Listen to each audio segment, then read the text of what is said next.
el hambre. El Tolima, el departamento, es una de las regiones donde más se padece eso que denominan los técnicos de planeación nacional, la pobreza multidimensional. Es un término demasiado técnico, no soy economista, pero es algo así como que es cuando la pobreza no se mide solamente con el tema del dinero, sino también de la imposibilidad de acceder a otros servicios públicos como la educación, el Estado, contar la educación, la salud, el tener, por ejemplo, alguna habitación donde vivir, una casa, en fin.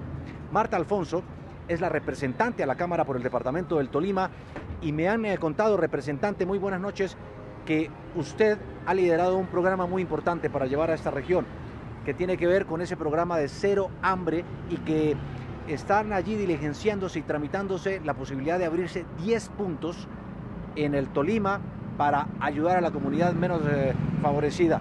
Buenas noches, ¿y esto cuándo empieza a funcionar? Muy buenas noches, Juan Diego. Muchísimas gracias por la invitación. Pues el tema de la inseguridad alimentaria es un tema preocupante.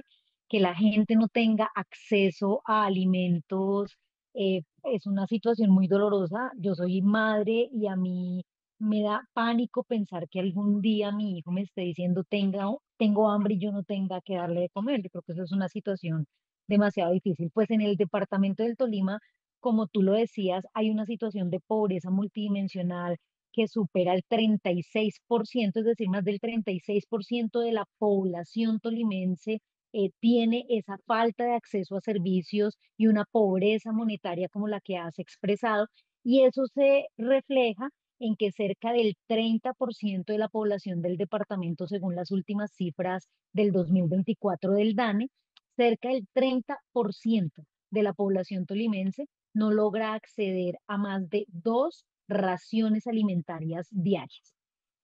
A raíz de esta situación y en el marco de unos programas que empezó a lanzar el Ministerio de Igualdad, que se llama Hambre Cero, Erradicación del Hambre, varios puntos de comida caliente que están desarrollando en distintas regiones del país, vimos que el Tolima no estaba priorizado.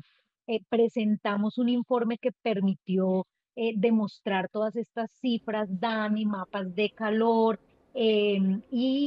pues demostramos que una situación muy difícil, tan difícil en el Tolima, tenía que permitir que el ministerio priorizara el departamento. Se va a priorizar inicialmente Ibagué. Propusimos 10 municipios los más impactados por inseguridad alimentaria, pero inicialmente el programa se va a desarrollar solamente en Ibagué, Sí, ciudad capital y una de las más impactadas. sí, representante, y es una gran noticia que se prioricen estos municipios, como decía Juan Diego, pues que tienen esa pobreza multidimensional disparada, pero quisiera que le contáramos a los oyentes y a los televidentes cómo se materializa el programa, sobre todo para las personas en Ibagué que nos están viendo. Bien, bueno, pues el Ministerio de Igualdad inicialmente hace unas visitas técnicas a varios puntos que nosotros investigamos, caracterizamos, que están entregando comida o que tienen infraestructura para preparar alimentos. Se recogió también información de la institucionalidad, programas alimentarios de la alcaldía, del ICBF, entre otros del PAE, y con esta información, el Ministerio de Igualdad programó una visita técnicamente esos puntos y define, según las prioridades y variables que tiene determinadas el Ministerio de Igualdad, cuáles de esos podrían ser objeto o más bien beneficiarios de los recursos del Ministerio de Igualdad para la entrega de puntos de comida caliente. Eh, Nosotros hemos sugerido varias comunas que son las más impactadas, como una zona de la Comuna 1 muy deprimida cerca del terminal de Ibagué, las comunas 11, 12, 13, la comuna 7 en el barrio Salado, entre otras. Ellos van a venir a visitar esos puntos, identifican capacidad instalada, es decir, qué menaje tienen, qué capacidad de producción de alimentos tienen, cómo son su infraestructura física, su dotación, y a partir de eso se prioriza, y una vez se han priorizado, esperamos que más o menos hacia finales de febrero, comienzos de marzo, se empiece a Sí, entregar una ración de comida caliente que puede ser cena, desayuno o sí. almuerzo. Pues, representante, no hay mayor castigo que el hambre, así que muchas gracias, representante Así es. Marta Alfonso, por estar aquí en W Sin Carreta con esta importante iniciativa. Y es que justamente una de las promesas del presidente Gustavo Petro fue la paz total, que incluía las negociaciones con el ELN y las disidencias de las FARC. El primer intento se hizo en el mes de noviembre del año 2022. Sin embargo, como ha pasado con otros gobiernos, los esfuerzos han sido insuficientes. Joana. Sí, Paula, han sido insuficientes y ya han sido pues varias ocasiones en las que esta mesa se ha fracturado. De hecho, también hubo una suspensión en la que el gobierno le estaba pidiendo al ELN muestras contundentes de paz, muestras que nunca llegaron, y nuevamente se suspende este proceso. Nuestro editor de paz, Juan Felipe Rodríguez, nos ha preparado esta nota para que entendamos mejor. Desde el 7 de agosto del año 2022, el presidente Gustavo Petro manifestó su intención de volver a esos diálogos con la guerrilla del ELN, unos diálogos que se habían visto suspendidos después del gobierno del expresidente Iván Duque.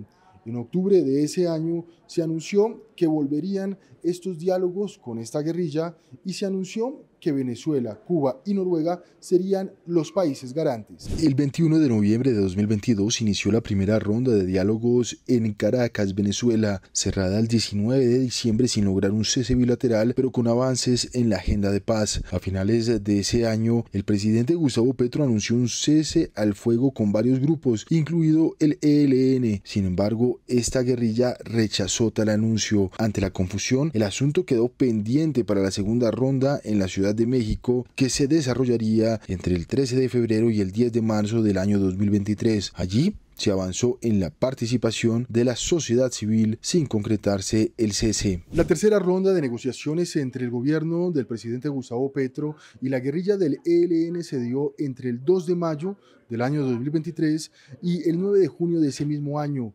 Allí el ELN solicitó ser retirado como un grupo organizado, reconociera su carácter político, dos exigencias que el gobierno nacional no pudo cumplir, por lo cual no se llegó a un acuerdo. Con el inicio del 2025, el ELN decretó una forma unilateral de cese al fuego que duró tan solo algunos días y sobre todo los principales días del mes de enero. Poco después se presentó un nuevo choque entre este ejército irregular y las disidencias de las FARC lideradas por alias Andrei, un enfrentamiento que generó una nueva escalada de violencia en el Catatumbo, en norte de Santander, dejando cerca de 33 personas asesinadas, incluidos 5 firmantes de paz pertenecientes al acuerdo con las extintas FARC-EP, lo que llevó al presidente Gustavo Petro a suspender la mesa de negociaciones. La continuidad de este proceso de paz con el ELN queda en entredicho.